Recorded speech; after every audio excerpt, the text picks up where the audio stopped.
The working of the Babcock and Wilcox boiler can be easily understood by examining the flue gas circulation. The flue gas circulation is indicated in the figure as an yellow arrow. The combustion takes place and the hot flue gases move upwards.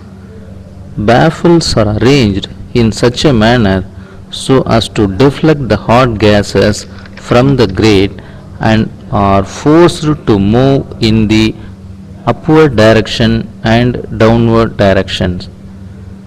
The hot gases rise upward and then downward and then rise up again. Finally escapes through the chimney. The purpose of deflecting the gases is to provide maximum heating of the water tubes.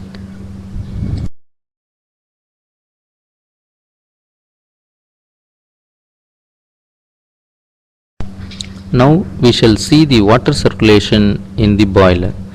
The water circulation in the boiler is indicated with blue arrows. The portion of the water tubes which are just above the furnace is heated at higher temperature than the other portion of the water tubes.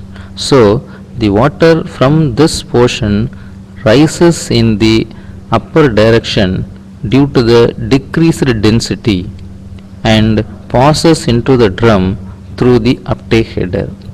Here the steam and water are separated and the steam being lighter is collected in the upper part of the drum. From the back portion of the drum, the water enters into the water tubes through the downtake header. Thus, a continuous circulation of water from the drum to the water tubes and water tubes to the drum is maintained. The circulation of water is maintained by convective currents and is known as natural circulation. Now we shall see the superheating of steam.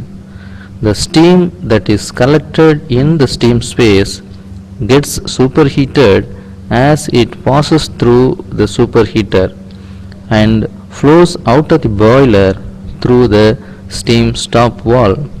The boiler is fitted with the necessary mounting such as pressure gauge, steam safety valve, steam stop valve, water level indicator and blow off cock.